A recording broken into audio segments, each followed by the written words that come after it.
Hello everyone. Case taking के बारे में हम होम्योपैथ से बेहतर और कौन ही समझता होगा। ऑर्गेनन में भी डॉक्टर हैनेमन ने बहुत ही ईजिली और अच्छे से डिटेल्ड वर्जन में केस टेकिंग को समझाया है। उन्होंने सिस्टमैटिकली एफोरिज्म्स 83 से 104 में केस टेकिंग को एक्सप्लेन किया है। पर क्या आपने कभी सोचा कि केस टेकिंग की शुरुआत जो 83 से होती है तो वो इंडिविजुअलाइजिंग एग्जामिनेशन से ही क्यों होती है?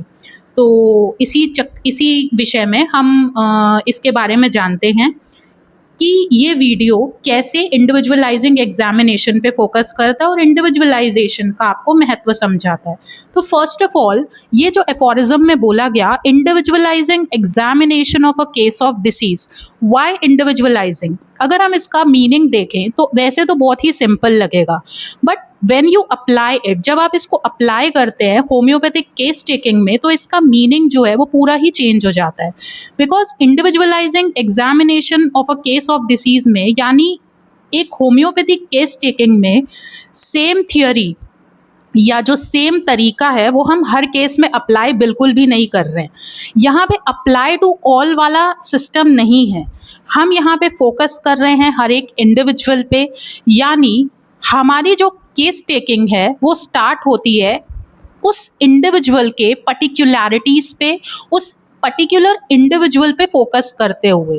ठीक है, नेक्स्ट, जब हम इस एफोरिज्म को 83 एफोरिज्म को जब हम देखते हैं, पढ़ते हैं, तो हमको समझ में आता है कि यहाँ पे बताया गया है about the demand which is from the physician. तो फिजिशियन से क्या एक्सपेक्टेशंस चाहिए, एक होम्योपैथिक फिजिशियन को कैसा होना चाहिए, वो हम पहले के एफोरिज्म्स में भी पढ़ते हैं। जैसे थर्ड में भी हम पढ़ते हैं कि क्वालिटीज़ क्या होनी चाहिए। पर्टिकुलरली ये जो एफोरिज्म है which is on case taking, ये हमको समझाता है कि in every individual case, what is the demand for individual case? So what is the demand? The physician has to be freedom from prejudice. He should have sound senses. There should be attention in observing, and there should be fidelity in tracing the picture of disease. यानी freedom of prejudice यानी क्या? जब आप dictionary meaning देखते हैं तो इसका मतलब है कि आपको बायस्ड नहीं होना है, आपको कुछ अजम्पशंस नहीं बना लेने हैं एकदम से। जैसे ही पेशेंट आता है कि ये तो यही मेडिसिन होगी या इसको यही देना चाहिए, आपको वहाँ पे प्रॉपर केस टेकिंग करना बहुत ज़रूरी है। नाउ साउंड सेंसेस, इसका मतलब क्या है? That a homeopath has to be a very good listener. आपकी जो क्वालिटी होनी चाहिए सबसे पहले एक अच्छे लिसनर की होनी चाहिए।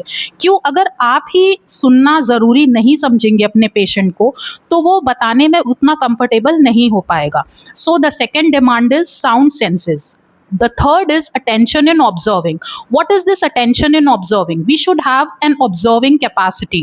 For example, कि patient कैसे बात कर रहा है, उसके बाद की टोन क्या है, उसके बाद की स्पीड क्या है, हर एक चीज़ हमारे लिए इम्पॉर्टेंट है। Even the eye contact, if he or she is contacting to us or they are looking downwards, तो medicines completely change हो जाते हैं।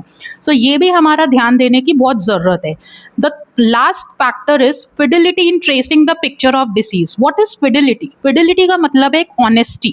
सबसे पहले हमको honest होना चाहिए अपने ही प्रोफेशन से कि हम जो केस टेकिंग करेंगे हम उसे पूरी शिद्दत से लेंगे और पूरी निष्ठा के साथ उसे जब हम केस टेकिंग करेंगे तो हम उसमें कोई भी शॉर्टकट्स नहीं ढूंढेंगे और हम उसे पूरी निष्ठा के साथ ही लेंगे और मेडिसिन तक पहुंचेंगे। सो ये जो डिवोशन है towards our pathy, this is important.